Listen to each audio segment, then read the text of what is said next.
Welcome back to YS Channel, your home of movie reviews and discussions from the good, the bad, and everything else in between. Today, we're doing something new. We are going to debate if an actor or cast in a certain movie could be replaced, or if the new actor that does replace that actor could do a better job or a worse one than the original. Yeah, so the point of this is debate, like you said, you name a movie, like for instance, we're not going to debate this one, but like The Dark Knight with Heath Ledger, right? If they were to replace Heath Ledger as the Joker or another actor, would the movie have been as big of a mega blockbuster as it was? It was something along the lines of that. But again, we're not discussing that movie. However, the three movies we are going to discuss today are Hugh Jackman in the X-Men, obviously his role as Wolverine, Al Pacino in Scarface, Tony Montana, and Christian Bale in Batman Begins. And then we'll talk about things like other actors that audition for these roles, and we'll speculate on other known actors that would have been available to fill these roles at that time. So let's dive in.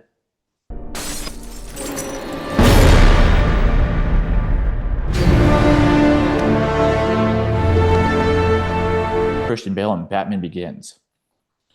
I think by now everyone's familiar with his performance. It's kind of a polarizing one, right?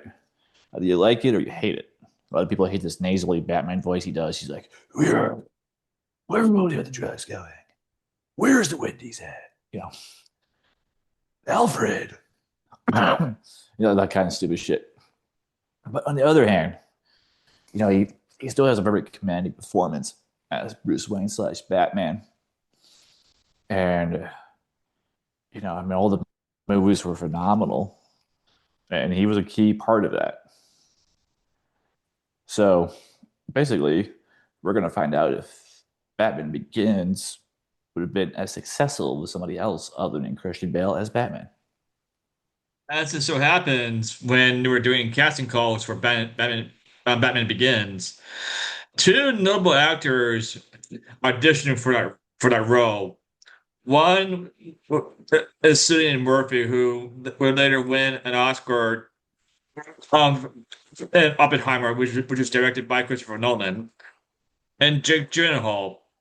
And in the mid 2000s, these two actors were like either rising to the top of the food chain, or they were just getting their feet wet, but basically, Cillian Murphy and Jake Gyllenhaal come to mind. Like Cillian Murphy actually would have been Christopher Nolan's preferred choice for Batman, but Cillian Murphy doesn't have like the physical strength or the physical and intimidating physique that Christian Bale has. That is why I think that's one reason why Cillian Murphy lost the role to Batman. But he did something very well with Christopher Nolan because he got the role of Scarecrow and Batman Begins and the other two sequels. Jake Gyllenhaal, in Yeah, my that's true. opinion, Jake Gyllenhaal, in my opinion, could have been Batman, but I think he was just too American for Christopher Nolan, and too. I don't know how to best explain it. Like he wasn't exactly regal enough to portray Bruce Wayne, but I think Jake Gyllenhaal would have nailed it as Batman, but I'm not sure if he would have done the voice the same way Christian Bale did. Yeah, well, I'll be blunt. I think they made the right call there, like by not choosing Cillian Murphy. Now, if they were going to do like a prequel, like Batman Year One or something, well, not even that, like the TV show called Gotham, where you had like a young Bruce Wayne before he went off to become Batman. Cillian Murphy would have been good for that. This is like before Batman was Batman. He was trying to figure out if he wants to be Batman or not. Jake Gyllenhaal, I mean, he was the Prince of Persia, which is a whole different discussion. So I mean, he could get jacked up, right? Yeah. He could physically play the part. Like the thing both of them lack, honestly, is he's too much of a goody two shoes. I can't see him being a dark, brooding, or even regal. I mean, he might have the range of talent to pull it off, but it's hard to see this as being the mega hit it was with Jake Gyllenhaal in the role. Now, would have probably been successful, probably, but I don't think it would have been as good. So, with that said, those two out of the way, you know, out of actors that are well known at the time. Now, this is all speculatory. All right. Do you think someone else could have stepped in and outperformed Christian Bale and done just as good of a job, or has it just been total shit? Well, And this is people that were active around that time period. I mean, I'll give well, you an example of someone. I'll give you an example of someone I think could have done it. mhm. Now, in an alternate universe where he doesn't play Wolverine, Hugh Jackman, if he can like kind of pony up like a British or a less Australian accent, Hugh Jackman could have done it. I agree. I agree. I was about to say Hugh Jackman myself. But I'll tell you another person. Now he might have been a little too young at the time, because this would have been the time that Monte Cristo movie came out, roughly. Henry Jack, Cavill, Henry Cavill. Yeah, Henry yeah, Cavill, yeah. He was too young. He was way too young. or no, not him. Tell the other two people that were in that movie. Guy Guy Pearce. Pearce. Yeah, Guy. Guy Pearce. Mhm. Now he might have been a little too old for what they were looking for, but I could see him playing a Bruce Wayne Batman type character like convincingly.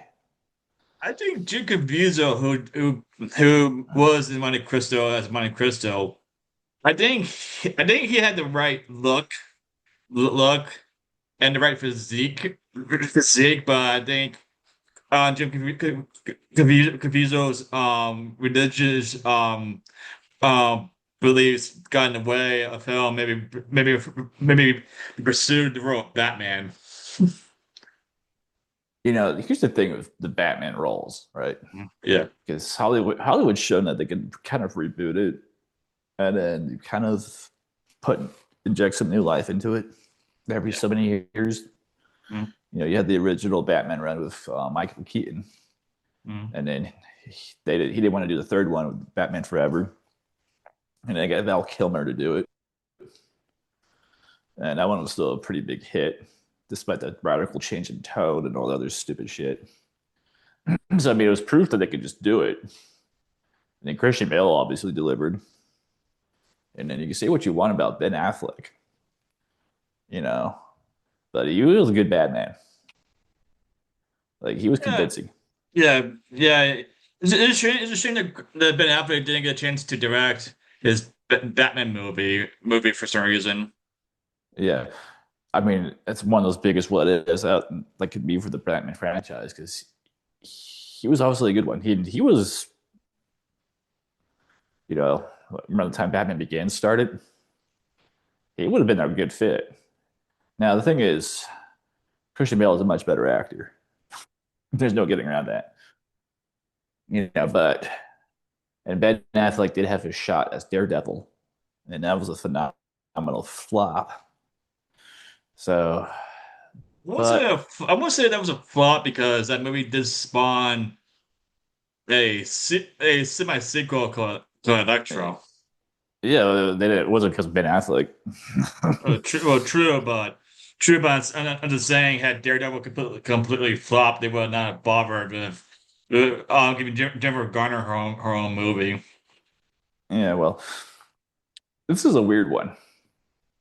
Of all the ones that we were just spouting off, in a parallel timeline, Hugh Jackman gets the nod, and rest is history. So I think Christian Bale could have been replaced.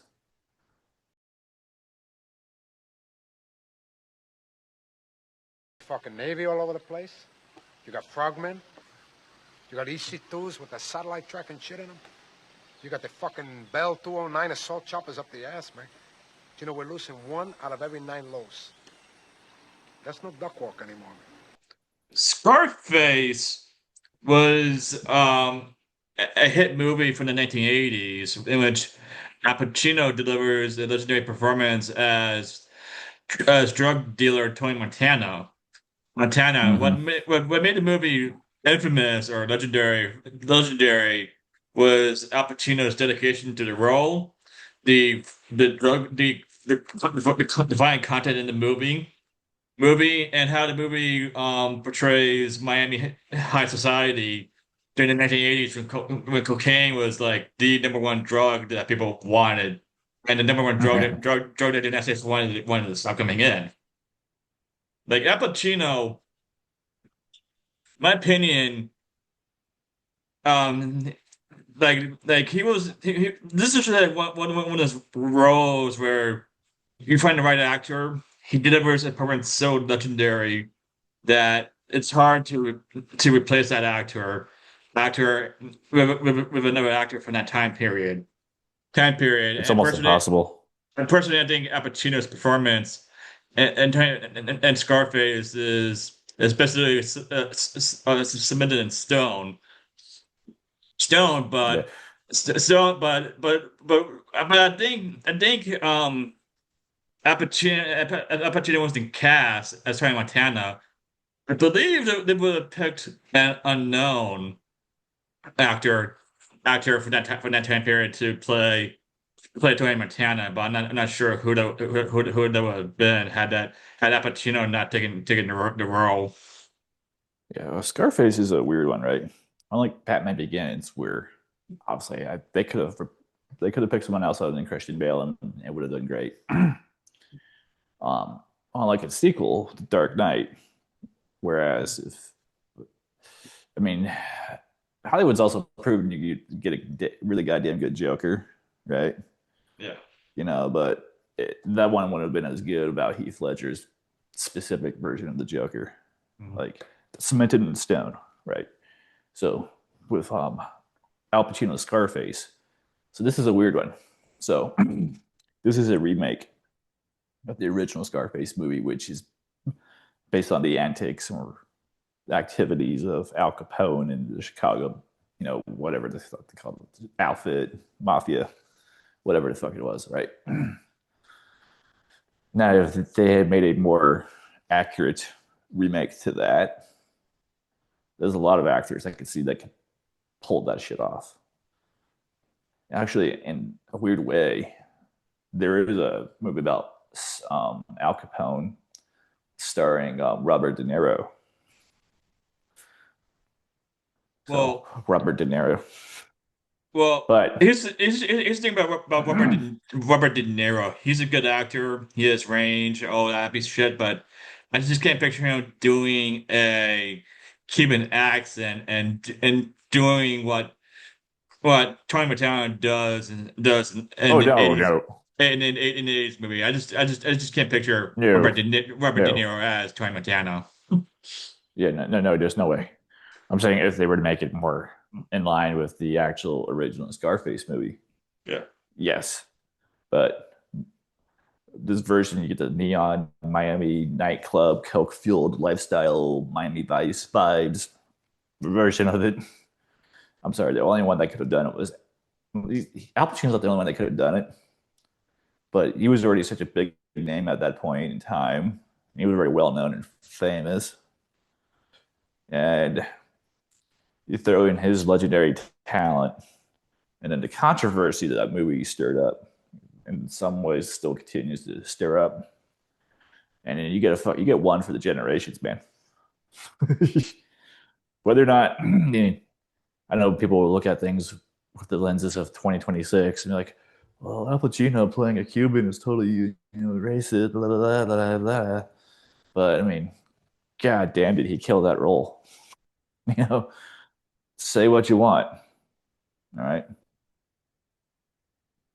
Say what you want about it, but he killed it. Well, Like he took what I'm gonna no. say it. What I'm gonna say is like Tony Montana, like In my opinion, if Al Pacino was not cast as Tony Montana, they could have just picked any other actor that audition that could do a Cuban accent or behave the way the director wanted Tony Montana to behave. But I think that would have dulled the movie's box office performance and its cult classic longevity. Yeah, yeah, you could have. Yeah, because Al Pacino simply was in the right spot at the right time. He knows it. He knows it. And to this day he is still idolized as one of the best crime crime lord performances of all time. Yeah, I mean, there's no getting around that. You would have to, if you were to remove him from that role and replace him, you would have to like get a totally like almost unknown actor, and maybe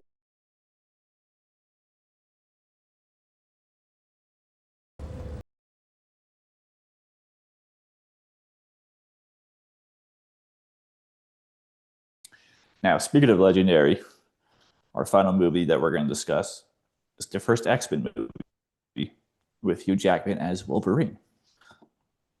So we already kind of concluded earlier, right, that Hugh Jackman would have been an excellent Batman Bruce Wayne in Batman Begins in a parallel alternate universe. But could he be replaced as Wolverine in the X-Men franchise, especially the first movie, be a mega hit that it was without him? Well, well, here's the thing about Hugh Jackman in the original X-Men movie. He was not the first choice to portray Wolverine. In fact, it was Russell Crowe that was actually given the role, but he was committed to other projects at the time, so he gave the role to Hugh Jackman, who accepted the role on very short notice, and and movie history was made from that point forward. Yeah. And we'll just get this one out of the way. I don't see Russell Crowe being making that movie any better. It's just because it's Russell Crowe. Yeah. I mean, Like, he's a good actor. Don't get me wrong, but Russell Crowe just can't do Wolverine. yeah, Hugh Jackman has the right qualities in a person and an actor to portray a man who's always grumpy 24/7.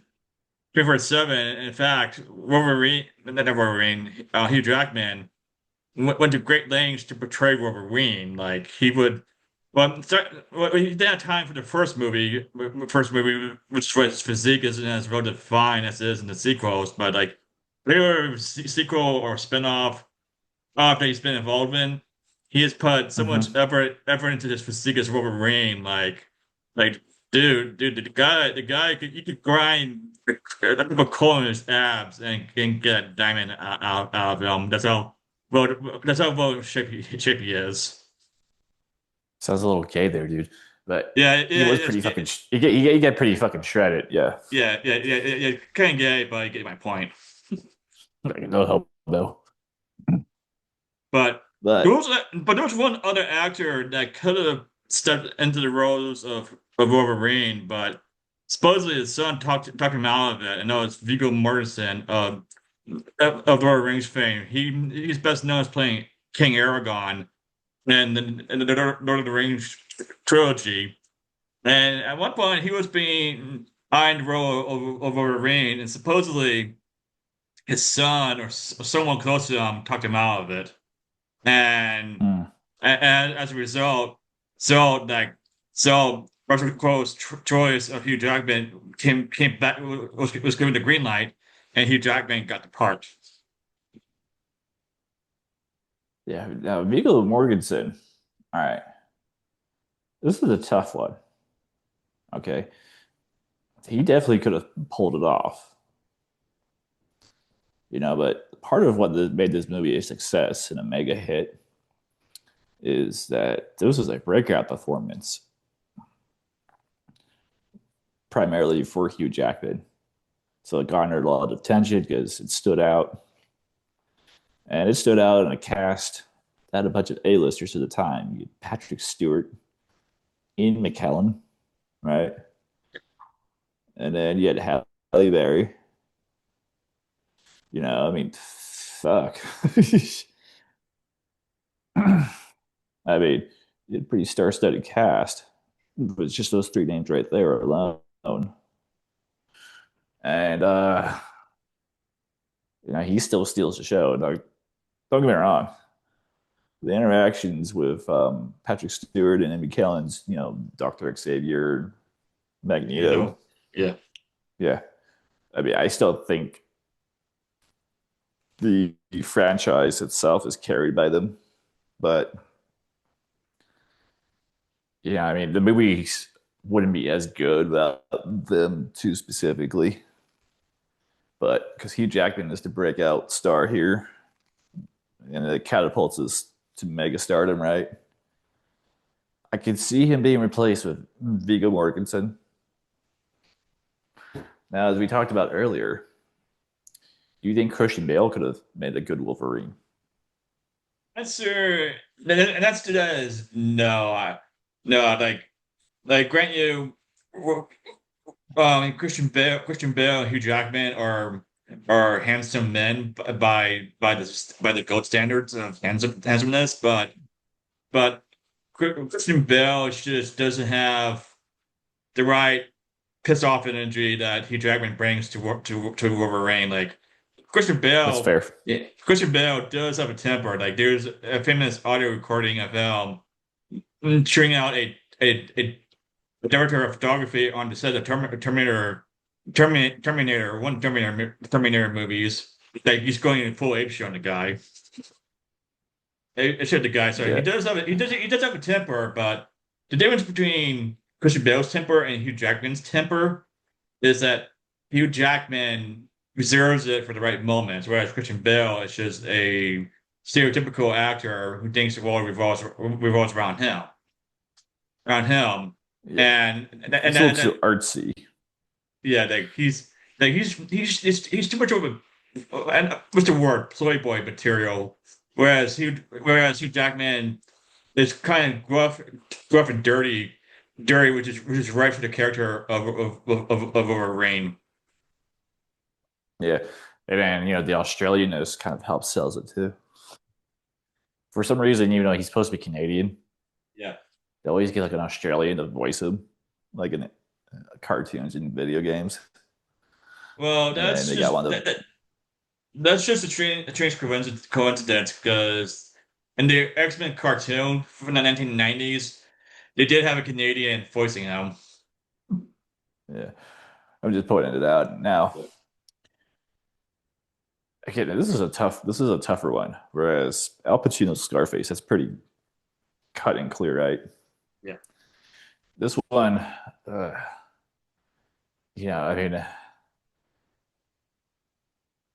I don't know, Gerard Butler, the guy from 300, would have been old enough to play the role convincingly at this time. Gerard But Butler, Gerard Butler was about around the same age as Hugh Jackman when he took on the role of Wolverine. okay, Wolverine, like Wolverine. So him playing Wolverine a few years before he plays King of the Leonidas, it's not too far fetched. I think he has he, the right qualities in an actor to portray Wolverine.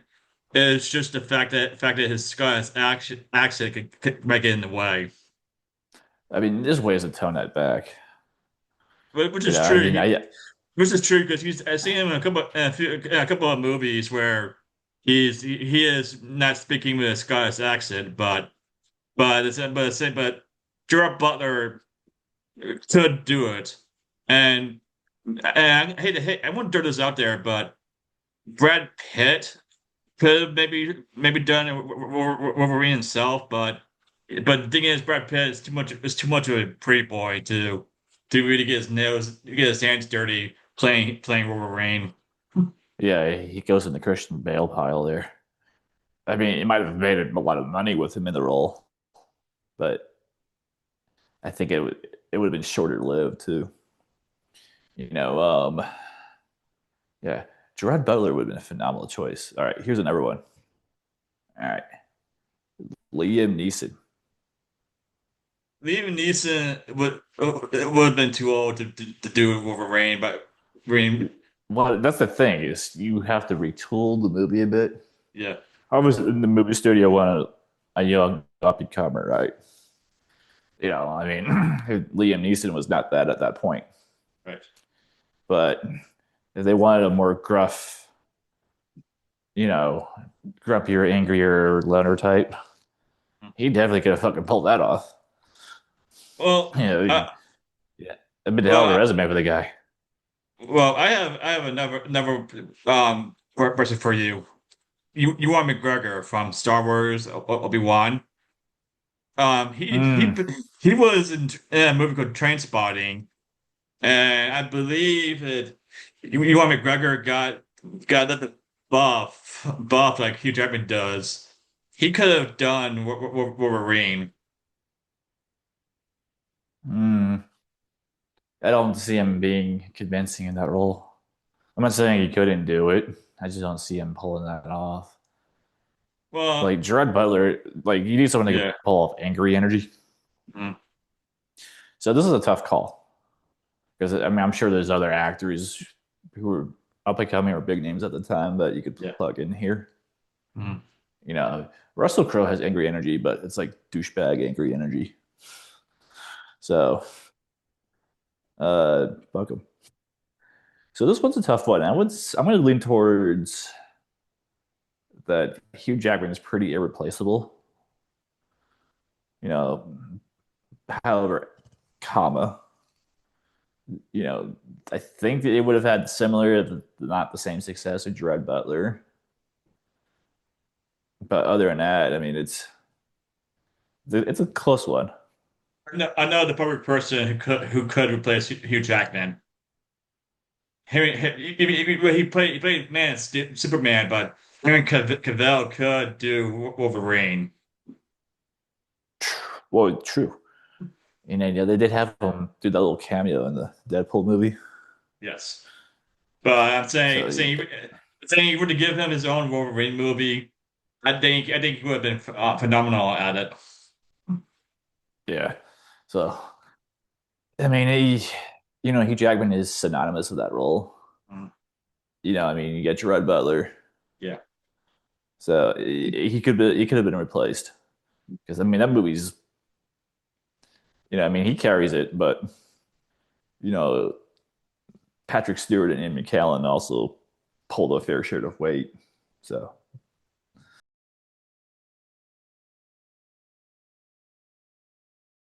there you go.